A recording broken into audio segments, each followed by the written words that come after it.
Well, good morning, everybody. Good morning, Hailey. How are you doing? Dan, I'm feeling sick. How are you? Well, I'm trying to keep my distance from you. Hailey is not feeling well, but you're still here. I'm here. And at this point, I'm thanking you for that. If I wake up Right? tomorrow with a sore throat and a runny nose and all of those things, I don't know You're how welcome thankful, in advance. yeah, how thankful I'll be. You're listening to the RepcoLite Home Improvement Show, sponsored by Benjamin Moore. And we've got all kinds of stuff planned. Before we get to talking about that, I just want to know, how'd you weather the weather that we've had? We had a lot of snow over the last little bit. A lot of snow. I love the snow. But I felt a little cooped up by the end of the weekend, you know. Yeah, I don't mind it except the dogs. The dogs want to go out, and then when they get out, they want to come back in. And then the minute they're in, they look out the window and think, man, that looks fun out there. Maybe if we go out, it won't be as cold or as deep. So then you let them out again. Oh, no, it's just as cold and just as deep. I want to go back in the house. And we do that over and over and over again. And then... And there's cleaning them off when they get inside, I'm sure. This is why I don't have dogs. Right. There's that. But also, when they've got to go to the bathroom, they really, really struggle when the snow's that deep to find a way to make it happen. It's very frustrating. So we've developed frostbite because we've been walking around the yard waiting for the dogs to go to the potty. That's not exactly true. No frostbite for me. I let the children do that. Okay. Anyway, on the show today, we're going to be in the studio with Andy Yates from Andy Yates Design. And Andy's going to be predicting the future, right? He's quite good at this. You know, we've had him out in the past talking about design trends that are forecasted for the upcoming year, and he's doing it again today. I'm very curious what he has in store for us for 2024. Yeah, Andy will go into all kinds of detail and really focus not just at paint colors, but materials and architectural trends, all kinds of things. And most importantly, at the end of that, we're going to really pin him down and get his advice for what people can do who are right now getting ready to choose colors and do some remodeling work around their home. Right. What do they need to do with the trends that he's predicting, and how do they work with that? So we're going to get all of that information. That's coming up. Right now, let's talk about caulk. And we talked about caulk last week. Yes. And hopefully you're still back. You know, it's not like helpful. That really stuck in my head, actually. I ended up doing some caulking over the weekend because of our segment. I did, because it was super cold. I'm feeling some drafts, and I think, I've got caulking in the basement. Why not just seal up some of this right now? Well, look at you. I know. It's pretty productive. Way to go. I felt the drafts, and I thought, man, I wish Hailey was here to caulk up some of these gaps. I sure don't feel like it. I'm watching the dog go to the bathroom on the yard and just waiting. Well, anyway, we talked about it last week. We talked about 4 reasons, and there were a lot of reasons tucked within each of those that we highlighted. But reasons to caulk, reasons to use caulk around the house. It's not just for paint projects, and it's not just to make your trim look great. There's a lot of other benefits. If you missed that, you can find it at RepcoLite.com. Just head there and click the On the Radio tab on the homepage. And when you do that, you might as well get this business out of the way. You might as well subscribe to the podcast. Yes, and that way you'll never miss an episode. Oh, man, your life will be infinitely, well, let's not say that. That's quite a jump. Better. It will be some better. It won't be worse. So anyway, go and do that. You can find all of that. Now let's talk about some things you need to know to get great results when you do caulk. Now there's contractors out there who caulk all the time, all day long, and they know this stuff back and forth. Right, they're pros. They do this every day. But a lot of us homeowners, we don't always do that.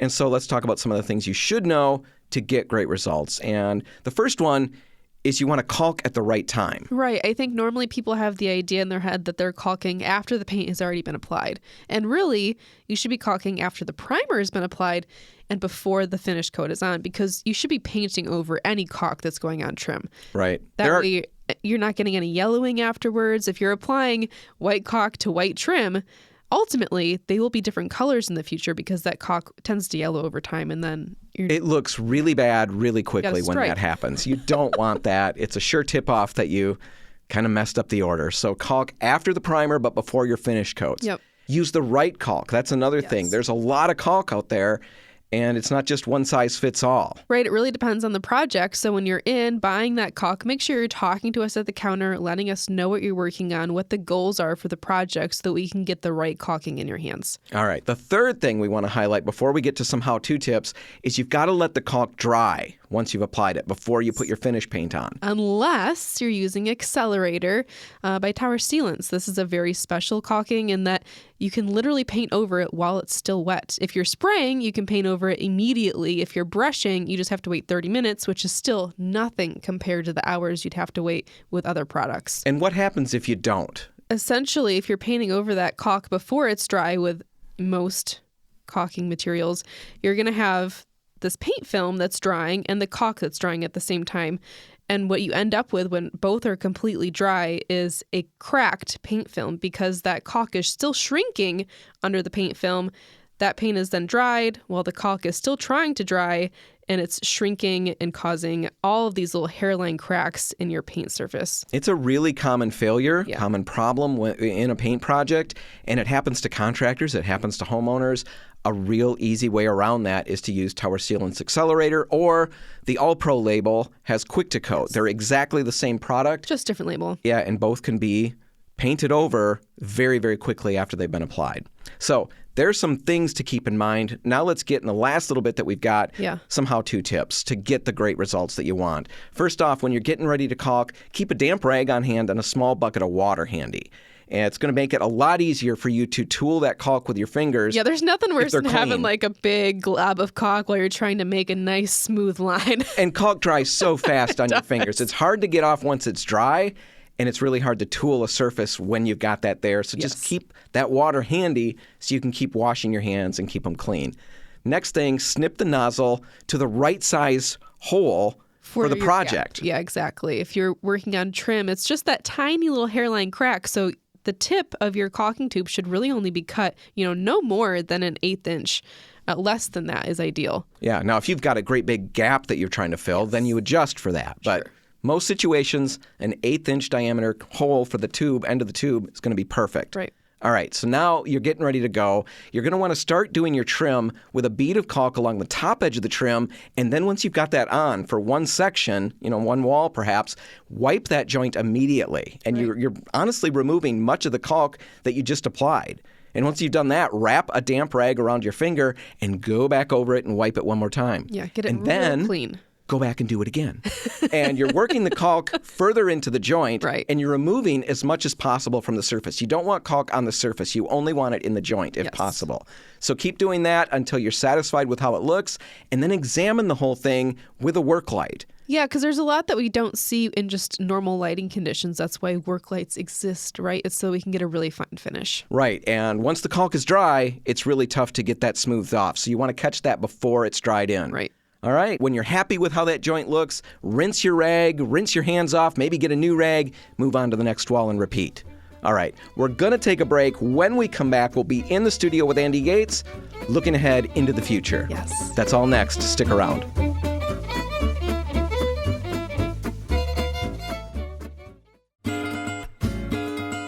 And we're back, and Hailey and I are in the studio with Andy Yates from Andy Yates Design. Andy, thanks for being here.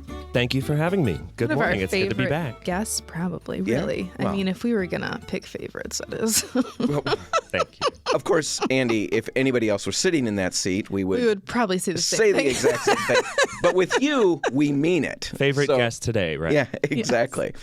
Anyway, we just turned a new year. And Andy, we'd like to get your take. We did this last year. We sat down with you and you kind of predicted what you thought was coming, in design and all of that in 2023. Right. What do you think is trending big in 2024? Make the big predictions, Andy. Did I make 2023 predictions last year? I think you did. Yeah. Did they come to fruition? I didn't go back and look to make sure, but yes, you were pretty good. We're pretty on track, yeah. Okay. Well, there are multi-million-dollar research and forecasting firms that publish information about what consumers in what certain markets will desire in the upcoming year. That's big business. So normally my influence is from those firms, and they aggregate a lot of research around the world. So it's probably the same. You've got good sources. Yeah, that's what I mean. I'm citing good sources, reputable sources. Yes. No, you did a good job last year. So yeah, we're interested where you want to go with it this year.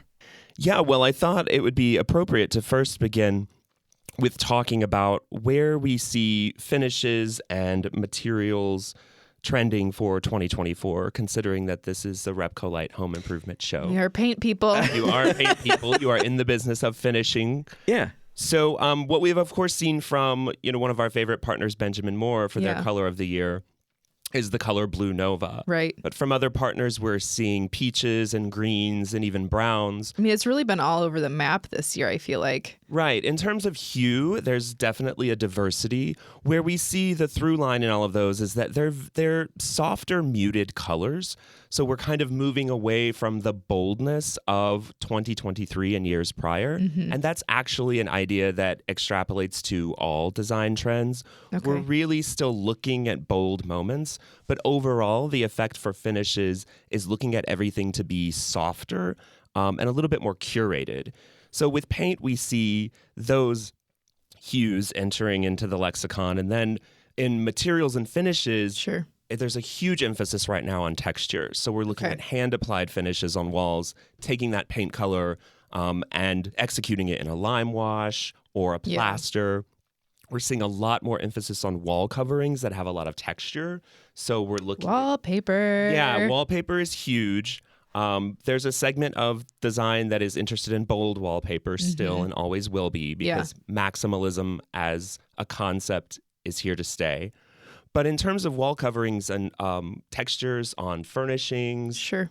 Fabrics, we're really looking at really nubby bouclés, intricate, chunky woven, jutes and sisals back on walls. So it's really all about curating this kind of multi-layered textual envelope in the interior. Well, I feel like that goes back to the kind of softening of things, too. You don't have like these really harsh, clean, smooth surfaces where maybe it feels a little bit harder in a space. When you've got all these textures that you're layering, potentially that helps soften everything as well, right? Absolutely. I couldn't have said it better.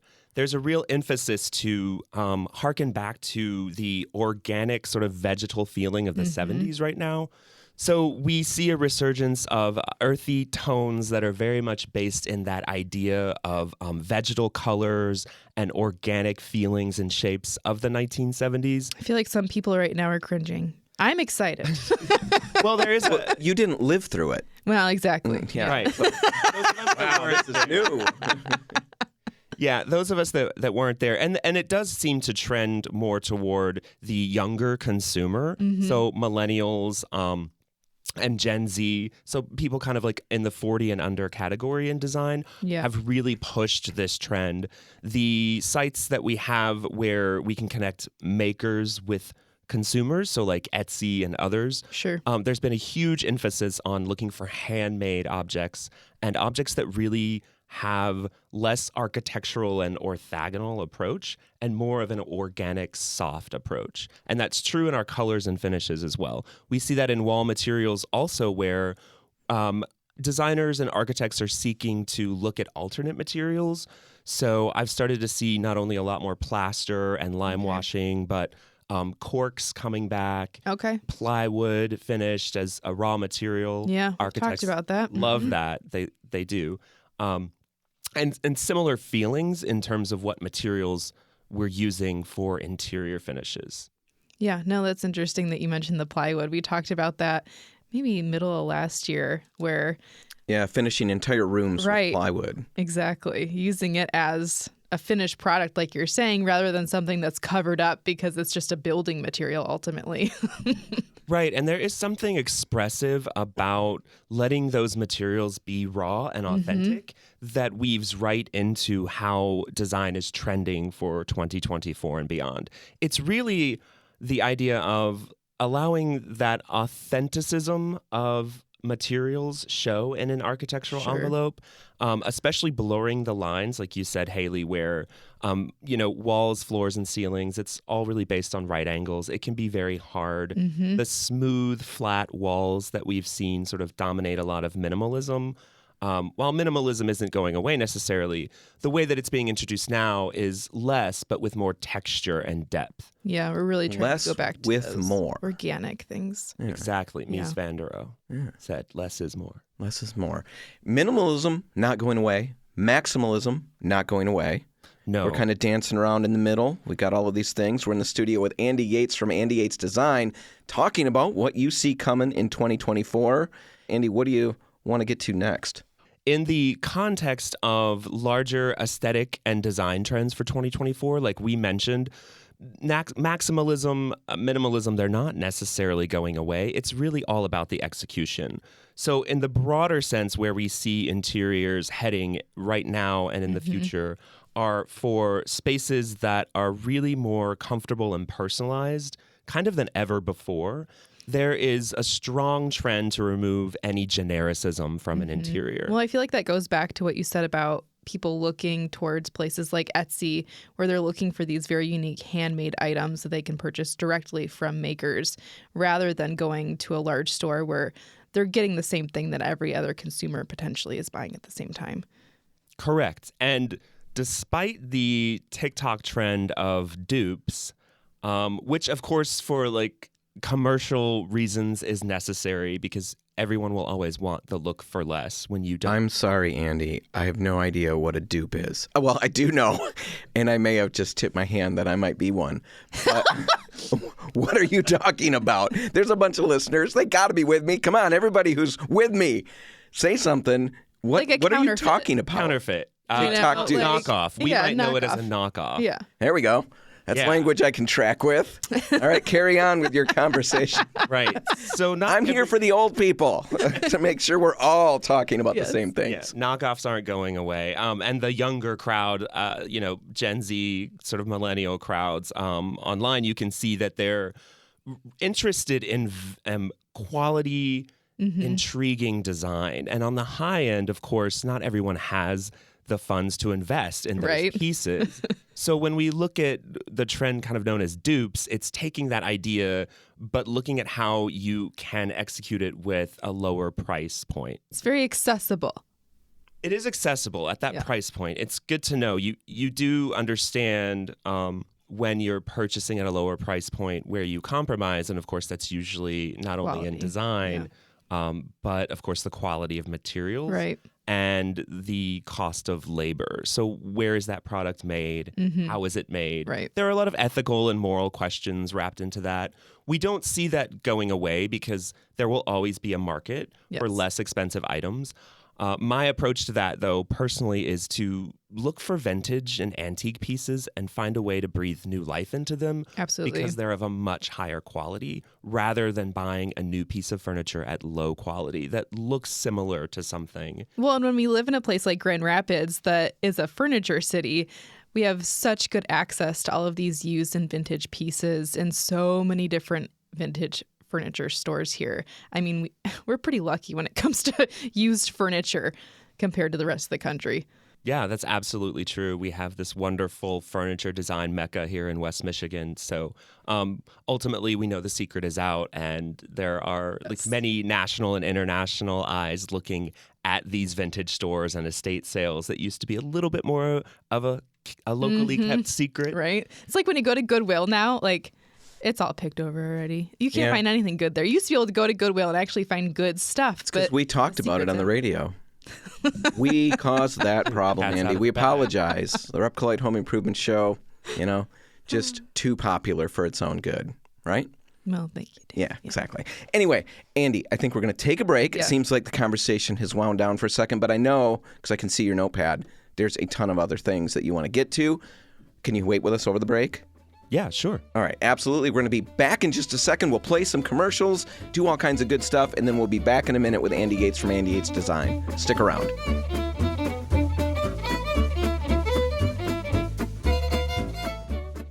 And we're back. You're listening to the RepcoLite Home Improvement Show, sponsored by Benjamin Moore. I'm Dan Hansen. I'm here with Hailey Johnson. And actually, we're also joined by Andy Yates from Andy Yates Design. Andy, thanks for hanging with us over the break. Absolutely. Thank you to those very important sponsors for making the show possible. Yeah. Did you have a good time over the break? I mean, we lived it up. I did. I had a great time. Yeah, we were having coffee, and, well, that's pretty much it. Sat here waiting for the minutes to go by till we could talk again. Now the minutes have gone by, and we can talk again. We just finished last segment talking about what you see coming in terms of design and function and all of that. Where do you want to go next, Andy? So as we were describing what seems to be trending for 2024 and beyond, we were talking about the influence of the younger consumer and the younger market looking for more interesting organic pieces. Again, for those of us that didn't live through the 70s and much of the 80s design aesthetic, that is resurging in a pretty substantial way. Yeah. So my cabinets are going to be cool again. That's true. I better not You wait paint long 'em. enough. I'm going to just keep them like that. Those Honey brass oak? knobs. Yeah, Brass. honey oak and the, yeah. It actually is making a comeback. Well, there we go. It is resurging in a way that's interesting. But again, when we update those kind of aesthetics for the 21st century, they tend to take on cleaner lines or a more simple aesthetic or the juxtaposition of the two. So right now, what really seems to be forecasted is that there's a lot less emphasis on mid-century design and that sort of big M modernism. Sure. And we're looking at moving it into the more organic and natural elements of the 70s combined with the really hard architectural and orthogonal lines of the 1980s. And that really speaks to one of the largest trends we're seeing, which is this resurgence of glam deco design. So we have all of that geometry, those finishes kind of incorporated, but in a new and sort of fresh way. We're seeing those rendered in kind of less glamorous materials in some instances and softer, more matte finishes, things that feel a little bit less stark and machined. Sure, yeah. But that one of the makes most sense. interesting features is that a lot of individuals and designers are experimenting with how to juxtapose those two things so that the design is more dynamic and interesting. Well, it's almost like you're talking about layering time periods. You know, we talked about layering textures, but I feel like a lot of what you're talking about is layering multiple design trends over multiple decades, right? I mean, we're combining all of those and then laying it on top of our current contemporary, environment. Are we layering time in that way? Yes. Yeah, that's a great way to phrase that, Hailey. Because what we see in the home building market is that things slowed down a little bit last year. And kind of post-COVID, building single-family homes has been, while solid, in a little bit of fluctuation. So over the last few years, everyone has turned back into the home they own now. Yeah. And they're sort of examining what are the architectural features that make it interesting? Right. In what period was it built? What would it feel like if this had been sort of decorated in a contemporary sense for when it was built? Right. And then we look at that with the sort of, again, trends of the 70s and 80s coming into play. So we're layering time periods. There's also a forecast for a lot of Victorian elements to make a resurgence this year. Like what kind of elements? Well, we're seeing, spaces that are incorporating larger, more intricately carved moldings or millwork details. I have a piano leg that I bought at an antique place. It's got a lot of... Just a leg. Just the leg. I don't have the rest of the Missing it piano yet. Why just the leg? I don't know. It just spoke to me. Plan? Are you buying it Yeah. piece by piece? Right. But I think it's got, there's some history to it. There's some scroll work there. So I'm right in trend here with your other Victorian elements that are coming back. Yeah, and I love history, and I love the idea of a homeowner really taking the time and effort to search for interesting pieces that speak to them. Again, personalization of your interior is a trend that will always be popular, and it will always be true. Which is literally why I have the leg, the piano leg. It's because... It just spoke to you. Yeah, and everybody laughed at me all the way through the stores. I carried it. But there it is. I would have been disappointed if I'd left it. And, Hailey, you mentioned earlier. In fact, I do this because of Hailey. You're welcome. You design and decorate your home. You fill your space with all these really strange things that aren't meant to be design elements, really. They're very practical in a lot of ways. They're old, they're vintage. And you've got tools, all kinds of things. But that's what speaks to you. Right. And I started finding those things for me and filling my home with those. And, people come through and think I'm nuts a little bit. But it really works for me. I love it. I love that, too. I'm imagining, Hailey, your house is a little bit of like a Cracker Barrel chic. Accurate? I wouldn't go Cracker Barrel, I say joking. but I like to think of my aesthetic as library aesthetic. Oh, I love that. And so it's very focused on the collection, but also those like low lit, Tiffany lamps, like a lot of wood and different, darker colors and textures. Absolutely. But a reflection of you and your taste and style. And I think that's, every interior should be reflective of the person that has to live there. And of course, above and beyond the aesthetics, right, of curating the art. And again, a piano leg can be art. Anything can be art. If there's a beautiful object you want to highlight in your home, it is do art. it. Mm-hmm. I think that's fantastic. My dad is a little closer to the Cracker Barrel aesthetic. He likes to cover the walls in old signs, tools. Yep. No, I get that. Yeah, it's a little overwhelming. I try to keep it's like that, but minimal, Right, which I love. Like one vintage sickle mounted on the wall is interesting. Yeah. Several is scary. Exactly. Add the hammers to that and you really got right, a lot of right? sharp tools. You're a mom now. You have a child. You have to be a little bit more cautious about what you have around the house. Those lightning rods have been tucked away. Yeah. Well, Dan, you had asked the question, and we'll circle back to that too. How does this all play into how homes are functioning now, and where we see the blend of technology, smart homes, artificial intelligence moving into these more natural and kind of earthy analog aesthetics? And that's another interesting facet of what's happening right now.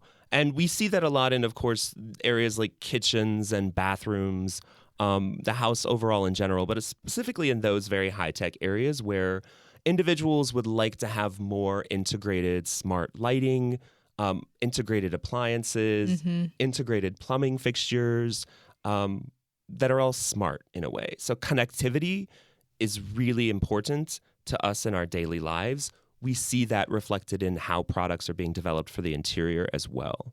That is so weird because I'm stuck on bathrooms. And we did that. I know. Well, we did that whole Bluetooth toilet episode. We did have a smart segment. toilet episode. Yeah, smart toilet. Beyond just Bluetooth. Yeah. Not only is it your favorite tunes, but also everything else. Right. What other things? Help me get out of that so that I can rejoin the conversation in an adult manner. No, it's an accurate portrayal of where some fixtures are now, because we see like that emphasis on being able to communicate with items around your home in a digital way to understand if they're malfunctioning, if they need service or repair. The robots are coming, people. They're here. They're all here. And they're creeping into your toilet, into your faucet, into your appliances. What? The Was robots. that a figurative manner of speaking? Yeah. Okay. I didn't know if we had a Roomba now that made its way into the tank or into the bowl. That'd be kind of nice. It might be. Yeah, self-cleaning appliances, self-maintaining appliances. Right. Love that. Right, and that's really the key to how to integrate technology into these items. It's meant to be seamless and uninvasive and to help you, not really to hinder your day-to-day activities, your interactions with them. So, my Roomba lets me know when it needs to be emptied or when there's a battery issue, when it's stuck somewhere in the house. We're seeing that now move into the advancement of technology for items. And not only that, smart locks for security and safety, appliances that will allow you to understand if you, left the range on accidentally, right? If it isn't sort of self-timed to shut down. So there's a safety factor in that as well. No, absolutely. And so you're seeing that as that's just continuing to blow up, it get really, really popular. More and more, we're seeing more and more of that. At some point, I'm sure there's going to be this kickback where maybe it'll be too late. I know. I'm waiting for when, the new generation decides that they don't want phones anymore. Yeah. And we go back to like flip phones. There has to be some there of has that to be coming. something. But right now, we have to rebel at some point. We're not rebelling at all. We're still embracing this new technology and the connectivity. Right. We have to embrace it. So the blend there, I think, is how you see all of that smart technology merge with the kind of, as you said, Hailey, the more analog aesthetic of like, Adobe homes, soft earthen homes, things that don't feel so machined and built.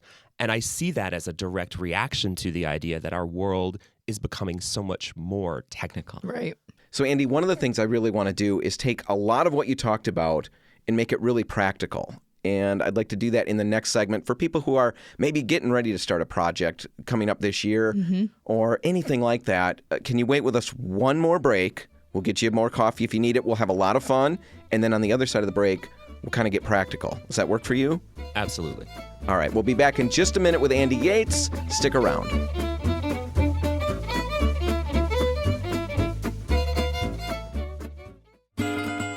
And we're back. You're listening to the RepcoLite Home Improvement Show, sponsored by Benjamin Moore.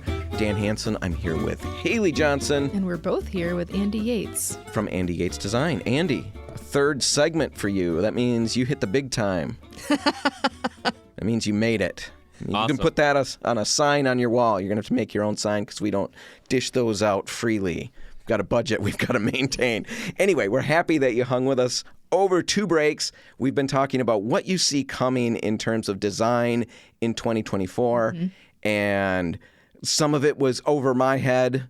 And then I asked questions and looked really dumb. And if you missed that, you probably want to catch the show notes because, catch the podcast. It was worth it. But what I'd like to do in this last segment is really get practical. For people right now sitting at home, maybe they're looking at a project. I've got projects coming up for 2024. Other people have maybe a whole house they're doing or just a few rooms. We've talked about this resurgence of 70s type decor and design and colors and a blending of all these different eras, the 70s, the 80s, the Victorian era. I mean, it's honestly mind-boggling. If I'm in a situation where I'm looking at redoing some spaces in my home, where in the world do I start? How do I work through some of these new trends or work with some of these new trends? Well, it can be overwhelming, as you said, Dan. There's a lot of information out there to parse through. And I think the most important part of any project, and where I start with every project, is just research. So I begin every project for a client with research. And I think the average homeowner can do that pretty easily with the overwhelming amount of resources that are out there. I would say when you start that research, begin with reputable sources. I've been reading Elle Decor, Southern Home, The Business of Home, other podcasts and reputable home and shelter magazines that will help guide you into not only what they see as a forecasted trend or what's hot and new in design, but really, I think, helping you define your personal aesthetic. Right. Because ultimately, if everything from 1870 to 1970 is popular again, it leaves a world of possibilities. Right. But what really matters the most is that you love what you're going to place in your home and that it works for you. I do think it should bring you joy. You should feel happy and comfortable in your space. There's got to be some self-reflection in that starting point. What's going to make you comfortable. Right. And that's so important to me as a designer that I have no ego. I don't have to live there, is what I always say. I live in my home, which feels like me. And sometimes I know that people are interested in seeing a designer's home because they think that's the aesthetic you're going to apply to everything. But it's not. And the aesthetic I would love to see everyone embrace in their own interiors is that it just feels like you and that it makes you happy. Whether it's an antique piano leg or a vintage piece of farm equipment, there's beauty in all of that. If there's history and a story behind something, I love that. So start to figure out what you love, what feels comfortable, and just research it. Create a Pinterest board or several. Create an old school folder where you're literally buying magazines and sifting through ideas and products that you love. The next step I would say is it's a little bit daunting to try then to curate that and execute it in a cohesive way. That's where a professional can definitely help you. Right. You're probably interested in, a renovation or a new build. You have a team, architect, contractor, etc. Where we like to layer in the artistic function of design is where you might want to hire a designer or a decorator to integrate all of those ideas in a cohesive way. So you're layering those beautiful aesthetics on top of what you need spatially and functionally. I love the idea that you've listed that second. My first thing is this self-reflection and figuring out what I like. Creating the boards, creating the vision a little bit to some extent. And then I contact somebody And now you've got something to work with. You've got materials to work with. Kind of filter it down for us. If I reach out to you first, you can still get me there. But I would imagine it's way more fun and way quicker, a quicker start if I've got a lot of materials or ideas or concepts to start with. It can be. I work with clients on both ends of that spectrum. Sure. Sometimes the need for me professionally to facilitate that journey and that research is really integral because it's difficult sometimes to figure out what you like. But I think if you have a great amount of research or a defined point of view and you can bring that to a designer and verbalize what you want using visual aids, it's extremely helpful. But it's not necessary, is what you're saying. And sometimes I can't do it. Some people, you're saying, just can't get their handle on that, and you'll help them get there. So those are the first two things. What's next on your list of things we should be doing? So when you've done your research, if you've contacted the right professional, I think also more than just scrolling on your phone, get out into the real world and experience different interiors to figure out what areas do you identify with in these trends, especially in like hospitality.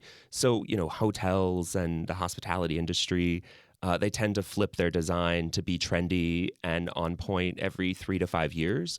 So you'll see a lot of those interiors are newer and fresher, and they really incorporate in the immediacy a lot of the trends we're talking about.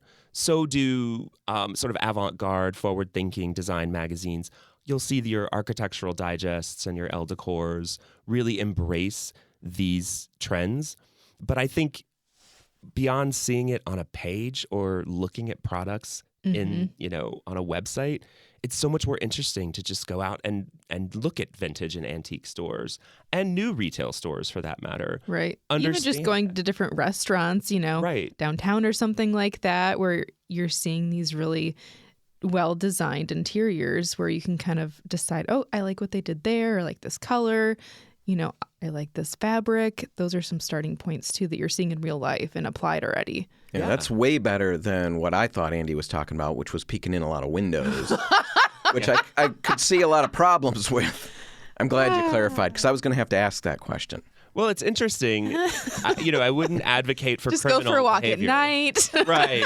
That's a nice interior. I'm going to check that out in the daytime sometime when they're not at home. I do. I will confess that is something I'm very conscious of that while walking my dog anywhere. It's especially at night when the lights are on inside a home and you can see it. I'm always so interested in seeing how someone has decorated. But I definitely don't want to be creepy or criminal in any way, of course. So it's a delicate balance. You can always ask your neighbors, to be invited into their home. I can go to some restaurants. I can go to some bars, vintage stores and stuff like that. Yeah, especially newer facilities. Yeah. And get out into the real world. Take photos. Help yourself understand that. Definitely try to think about integrating what you love in the investment that you have. Of course, there's always a budget component to every project. So it's very helpful to see that kind of pricing when you're looking at what is, an exquisite restored vintage piece or something new from a newer vendor, maybe imported, that has a similar aesthetic, but is a better price point for you. And blend all of that together in a way that's comfortable. And distill it so that it reflects, like we said, you. As we look at all of these trends and all of these forecasts, some of which I say we can lend credence to and they're important, others, maybe they're more about selling products or pushing an agenda for a lot of large corporations or manufacturers. It still is really important that no matter what, your home does reflect you, your personal style, and that you love it. Andy, if our listeners want to get in touch with you, want to reach out, maybe get your advice on some stuff, how do they best get in touch? My website is andyyatesdesign.com, and you can find me on all of the socials on the interweb at Andy Yates Design. Perfect. All right, Andy, thanks so much for being with us today. Thank you. All right, we're going to wrap this one up. If you want to catch it again, you can find it online at RepcoLite.com. Whatever you do today, make sure paint's a part of it. I'm Dan Hansen. I'm Hailey Johnson. Thanks for listening.